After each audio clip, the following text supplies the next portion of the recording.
안녕하십니까. 일단 본 영화는 리뷰하고 보는 비키퍼입니다. 뭐 특별하게 정보를 많이 가지고 영화를 보는 건 아닌데요. 뭐 나름대로 생각나는 범위에서 말씀을 드리고 있습니다. 부족한 면이 많이 있지만 뭐 취미라고 생각하시고 뭐 그냥 들어봐 주시면 좋겠습니다. 약간 감기가 걸려서 상태가 조금 안 좋네요.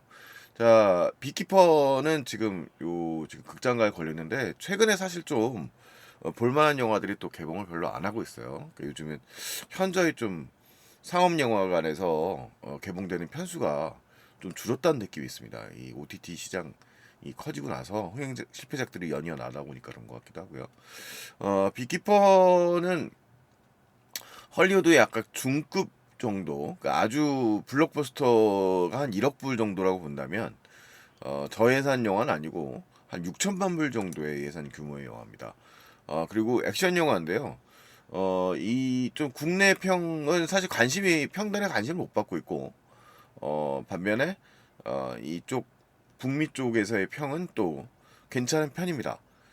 그냥 오락 영화라고 생각하고 오락 액션물이라고 생각한다면 시원시원한 맛이 넘치는 영화라고 할 수 있어요. 그래서 좀 이 우리나라의 경우에는 그 영화적 주제라든가 좀 테마 이런 것들을 강조하는 경향이 좀 많은데 뭐 영화의 그 장르적 완성도로 따지자면 뭐 그렇게 나쁘지 않은 영화라는 생각이 듭니다. 제이슨 스타뎀이라는 이름이 뭐 사실은 작품성을 기대할 만한 영화들은 많이 출연한 편은 아니니까요. 어쨌든 뭐 영화는 즐거운 오락 영화라고 생각하시고 보시면 되겠습니다. 어, 지금 말씀드렸던 것처럼 지금 북미에서는 1월에 개봉을 해가지고 뭐 6,600만 불 예산이었는데 뭐 1억 불 이상의 월드와이드 수익을 올렸으니까 1억 5천 불 이상의 뭐 어쨌든 본전 이상을 한 영화입니다. 화면비는 2.39 대 1이고요. 상영 시간은 1시간 45분 정도 되니까요. 오락 영화 기준으로 봤을 때 딱 최근 들어서 아주 슬림한 사이즈의 그런 영화라고 볼 수 있겠습니다. 감독은 호불호가 좀 갈리는 감독인데요. 데이비드 에이어죠. 여기 두 작품이 있습니다만 퓨리는 좀 평이 좋은 영화였고 수어사이드 스쿼드는 평이 좋지 않은 영화였죠. 자, 어쨌든 데이비드 에이어는 사실 이제 그 헐리우드 그 집안이 좀 불우했다고 하더라고요. 그래서 약간 그 좀 실감 넘치는 그런 대사들, 그러니까 이제 그 슬럼가의 그런 것들을 좀 분위기를 잘 살리는 영화들로 이름을 알렸는데 대표적으로 분노의 질주에 이제 지금은 완전히 뭐 패밀리 무비가 됐습니다만 초기 작품은 좀 그 현장감 넘치는 좀 액션 스릴러에 가까웠죠. 분노의 질주와 트레이닝 데이의 각본가로 이름을 날렸고 그 이후에는 하슈타임이라는 영화로 감독 데뷔를 한 다음에 키누 리브스 나왔던 스트레이트 킹 그리고 이 사람 사실 우리나라에서는 그렇게 흥행한 영화는 아닌데 그 1인칭 시점으로 전개되는 좀 그 실감 남긴 넘치는 뭐라고 할까요? 범죄 수사물 엔드 오브 와치가 사실은 이제 이 사람의 가장 대표작입니다. 그리고 그 다음에는 좀 인기가 없는 영화들, 그러니까 평이 안 좋은 영화들과 좀 괜찮은 영화들 좀 왔다 갔다 했어요.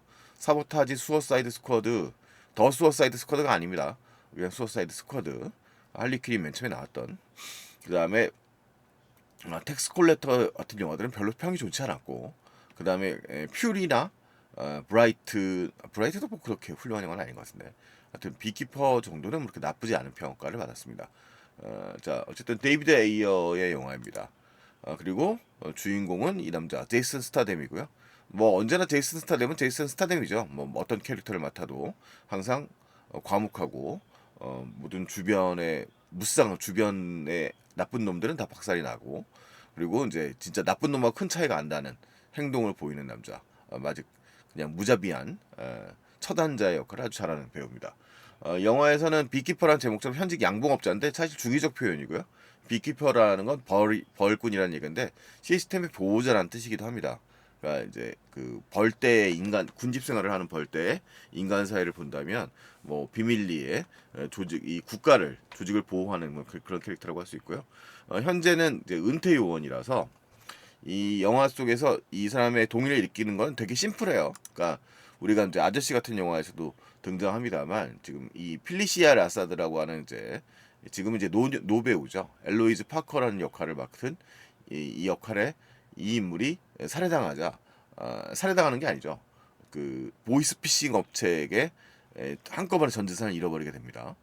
이 에던 클레이가 이제 앞에 영화의 앞장면에 이 양봉꾼인 에던 클레이와 이 지금 유일하게 자기한테 잘해주는 인물이라고 소개하는 인물이 이 엘로이즈 파커고요. 자기 엘로이즈 파커가 자기의 집에 헛간을 갖다 빌려줘서 양봉을 할 수 있고 그래서 생활을 하고 있는 인물로 나타납니다.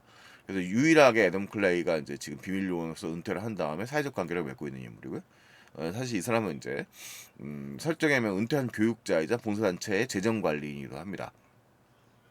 근데 피싱 조직의 영화 시작하자마자 피싱 조직이 걸려들어서 순식간에 전 재산뿐만 아니라 자기가 관리하는 봉사단체의 자금 200만 불까지 완전히 털려버립니다. 모든 연금이라든가. 그래서 그것을 절망해가지고 이제 스스로 목숨을 끊어버리게 되죠. 필리시아 라사드는 사실 이제 전설적인 시트콤이었던 코스비 가족 만세의 어머니였던 배우예요. 그 주인공이었던 빌 코스비가 범죄가 되는 바람에 그 엄청난 인기의 시트콤이 지금은 뭐 별로 추억되지 않습니다만 현역 예술대학의 학장이기도 하다고 합니다. 자, 그다음에 여기서 이제 영화의 드라마의 한 파트를 담당하고 있는 건 사실 저는 이게 이 인물들이 일종의 뭐라고 할까 베로나 지금 제 얼굴이 안 보이네요. 제 얼굴 좀 치우고요. 이 베로나라고 하는 인물은 에밀 라버 램프먼이라는 배우 연기하고 있는데 앞에 나왔던 엘로이즈의 딸입니다. 은퇴한 교육자. 그리고 현재는 FBI 요원이고요. FBI 요원 동료로 이제 유부남인 마빈 아델이 그러니까 둘은 파트너긴 하지만 무슨 연인 관계 이런 건 아닙니다. 그래서 영화에서 처음에는 이제 베로나가 등장을 해서 이 클레이드 지금 애덤 클레이에게 애덤에게 다가서서 둘이서 같이 문제를 푸나 싶었는데 그건 아니더라고요. 애덤 클레이는 초법적 인물이기 때문에 다른 인물이고요. 그 다음에 조시 허치스는 그 헝거 게임에서 나왔던 그 순진한 동네 청년으로 나왔던 친구인데 여기서는 빌런 그러니까 IT 사업가를 위장한 그 피싱 조직의 우두머리로 등장하고 있습니다. 데릭 댄포스 그러니까 정보기관의 기술을 활용해가지고 사람들이 피싱 그러니까 정보를 빼서 피싱 사업을 하고 있는 아주 악독한 인물로 등장을 하죠. 그러니까 철부지의 중독자의 뭐 약간 좀 그런 캐릭터입니다. 그리고 그를 보호해준 전직 CIA 국장 역할로 왈레스 웨스트 와일드 역의 이제 지금은 이제 노배우죠. 한때 대배 지금 뭐 그 연기파 배우의 대배우 중에 한 명이었던 제레미 아이언스가 이 역할에서는 좀 비중 있는 조역 정도로 등장을 하고요. 사실은 이 사람은 이제 경고를 계속하는 역할을 해요 영화 속에서. 그래서 이 철없는 애한테 데릭한테 지금 너는 비키퍼를 건드렸으니까 네 목숨은 얼마 안 남았다 이런 걸 하고 하지만 이 사람이 이 데릭이라고 하는 인물은 자신이 보호하고자 하는 여인의 자식이기 때문에 도움을 줄 수밖에 없는 상황이기도 합니다. 자, 어쨌든 영화의 줄거리는 지금 이 영화의 그 이야기가 아주 단순한 이야기라서 뭐 빨리빨리 살펴보면 이 애덤이 얘기했던 대로 이 엘로이즈라는 여성의 집에 있는 그러니까 비교적 대저택에서 양봉업자로 살아가고 있어요. 근데 이제 친구였고 거의 유일한 친구였고요. 이 경고에 바로 시작하자마자 엘로이즈가 이제 이 조직의 거기죠. 예, 어떤 반개 조직 저기 뭡니까 대릭이라고 하는 최종 빌런의 반개 조직에 걸려들어서 이 애덤의 유일한 친구였던 엘로이즈가 모든 계좌의 정보를 다 준 다음에 통째로 털려버리게 됩니다. 그래서 이제 그녀는 이제 결국 목숨을 버리게 되는 거죠. 자, 그래서 이제 이 저녁 식사 초대를 받았던 애덤이 집안에 낌새가 이상해서 들어오자 마침 이제 자기에 찾아왔던 FBI 요원이었던 딸이 또 애덤을 만나게 됩니다만 그래서 이제 처음엔 용의자로 의심을 받죠.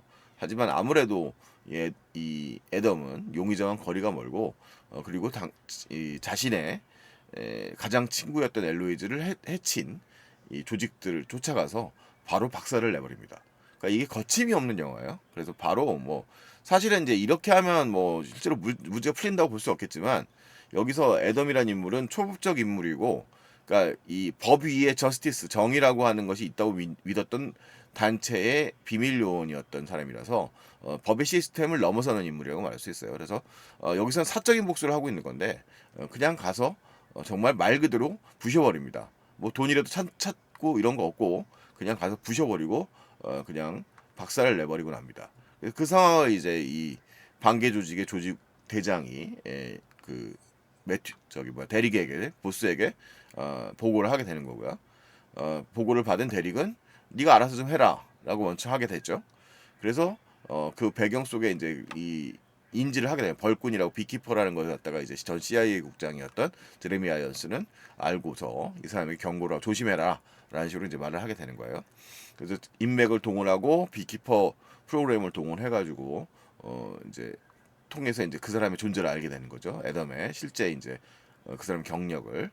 그리고 이제 이 그 사실을 모르는 FBI 요원이었던 딸과 그의 동료는 이제 이 애덤의 행적을 뒤쫓고 애덤이 저지른 이제 복수의 길을 뒤쫓게 됩니다. 하지만 사실 이제 애덤은 이 영화에서는 뭐 그냥 단독 행동으로 소위 말해서 무쌍이라고 하죠. 그 무쌍을 찍어버리는 거고요. 그래서 이 적들이 애덤을 치러 들어옵니다. 그러니까 여기서는 이제 쉐보레가 영화에 스폰이었나 봐요. 그래서 이제 악당들은 쉐보레가 아닌 차를 타고 오는데 일단은 애덤은 뭐 그냥 상대방을 완전히 빠른 속도로 제압해 버리고요. 그냥 뭐 무차별하게 제거해 버립니다. 이거 이 반개 조직의 리더였던 뭐 마피아 조직원이라는 설정으로 나와 있는데 얘는 이제 손가락을 당하게 되고요. 그 다음에 전화를 보고하는 상황을 쫓아온 애덤이 이 사람의 배후에 누가 있는지를 찾아내게 되죠. 그리고 얘는 아주 골로 보내버리게 됩니다. 그래서 비키퍼는 뭐 이런 식입니다. 그러니까 뭐 무자비합니다. 그러니까 여기서 얘를 막아서는 애들은 걔가 무슨 법안에 있는 조직에 경찰이건 뭐건 간에 뭐 그냥 혼줄이 난다고 보면 되겠습니다. 비키퍼 여기서 이제 조직에서도 이 애덤의 후속 조직원으로서 얘를 보내지만 비키퍼는 이 애덤의 존재에 딱 한 명의 킬러만 보낸 다음에 손을 빼버립니다. 이렇게 막 진짜 미니건을 난사하는 주차장 시퀀스가 있어요. 여기서도 이제 애덤의 쿨한 전투 능력을 보여주죠. 그러면서 영화는 또 화끈하게 또 폭파 장면으로 마무리하게 됩니다. 그 다음에는 이제 점점점 올라가게 되는 거예요. 그다음에 좀 더 큰 업체, 본부 업체를 찾아가게 되고 그 본부 업체를 관할하고 있는 세력들이 FBI도 동시에 진입하려고 하지만 이제 위에 윗선의 압력으로 인해서 FBI는 진입을 하지 못하고 있자 애덤은 FBI 조직도 완전히 박살을 내고요. 그 다음에 이 새로 또 나눠진 1급 특수요원들을 통해서 FBI는 진입하지 못하게 하고 이제 전 CIA 국장 등이 자기 인맥을 동원해서 이 전직 요원들이 이 본부 조직을 막아서지만 역시 뭐 예상하는 바와 같이 작살이 나게 됩니다. 그 다음에 이제 마지막 대단원의 막을 올리게 되는데 이것은 이제 이 대릭이 있는 이 별장이고요. 영화에는 약간 숨겨진 복선이 있습니다. 최종 보스로 붙는 거는 뭐 대릭은 어차피 IT 찌질이 사업가 같은 캐릭터니까 뭐 폭력적인 싸움에서 이 애덤의 상대는 되지 않기 때문에 어딘가 저기 뭐야 카르텔에 속해 있는 듯한 전문 킬러들의 조직이 등장합니다만 역시 상대는 되지 않죠. 애덤은 뭐 공격을 받고 상처를 입더라도 전혀 굴하지 않고 나아가는 무쌍 캐릭터라고 할 수 있습니다. 훨씬 제이슨 스타뎀은 조닉을 연기한 키누리스보다는 훨씬 빠른 몸놀림을 가지고 있죠. 나이가 뭐 56세이기 때문에 역시 이 당연하게도 제이슨 스타뎀 역시도 이제 옛날만큼의 긴 액션 시퀀스, 트랜스포터 시절에 그런 시퀀스 능력을 보여주지 못합니다만 여전히 그래도 운동 능력에 있어서만큼은 진짜 늙지 않는 노안 50대로는 안 보이죠. 이 사람이 원래부터 민머리였기 때문에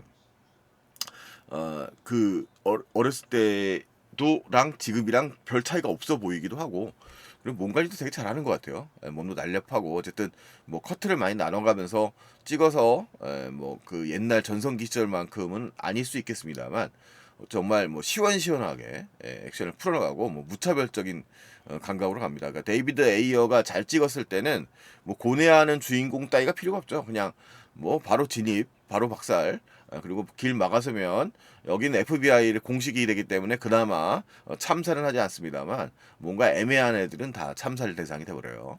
그래서 사실은 이제 그런 영화다라고 볼 수 있습니다. 그래서 그냥 19금 폭력 액션 영화긴 한데 그렇다고 하드고적인 장면이 없는 건 아니지만 아주 심각한 신체 훼손 장면이 많이 나타나는 건 아니고 예상하는 정도로 조금 보여지긴 합니다. 그래서 애들한테 권할 만한 영화라고 볼 수는 없습니다만 어쨌든 아주 그 액션 장르를 좋아하는 분들이라면 오랜만에 또 제이스 스타뎀 주연의 괜찮은 작품이 나왔다라고 생각합니다. 가이 리치의 영화들 중에도 좋은 게 있었습니다만 이 영화도 그래도 최근에 나왔던 제이스 스타뎀의 중급 액션 영화 중에는 꽤 후수작이다. 우리 끊임없이 반복해서 영화를 찍고 있는 노인이신 리암 니슨 형님의 영화들보다는 제이슨 스타뎀의 액션 영화가 훨씬 더 과격하고 볼만하고 약간 세계관은 사실은 조금 잘 설명은 안 됐어요. 비키퍼라고 설명은 이게 커크 위머라고 전성기 영화로는 저기가 있죠. 그 이퀄리브리엄의 감독의 그 각본 영화인데 이 세계관을 약간 좀 비키퍼란 조직에 대해서 세워놓고 것에 좀 의미를 좀 알레고리를 좀 넣으려고 했던 것 같아요. 그래서 그 앞부분에 이 비키퍼란 거는 사실은 이제 말 그대로 꿀벌이라고 불리우는 사회를 지키는 조직이지 않습니까? 그 부분에 대한 설정을 좀 가지고 왔는데 예산 문제가 커지는지 어쨌는지 모르겠습니다만 어쨌든 좀 플롯 자체는 그렇게 가긴 해요. 그러니까 이 사람이 그 얘기 드릴 수는 없습니다만 점점 더 가서는 세계가 더 건드릴 수 없는 번잡할 수 없는 세계까지 자꾸 올라가거든요.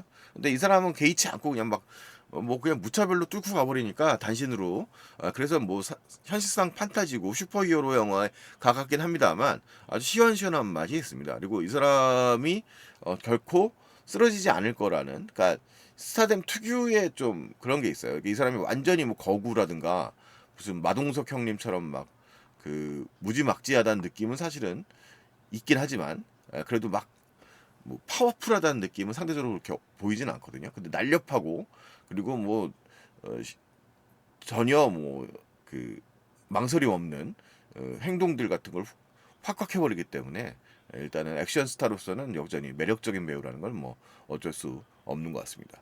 비키퍼 이 영화를 가지고 깊은 완성도까지는 기대하시는 분들은 없을 거라고 생각해요. 그리고 그냥 액션물로서 그리고 이 영화는 어디까지나 여기서 생기는 자극적 폭력들이라고 하는 거는 상상의 영역이라고 생각하면 되는 거니까 그런 측면에서 보자면 현실감이 있는 쪽은 아니고요.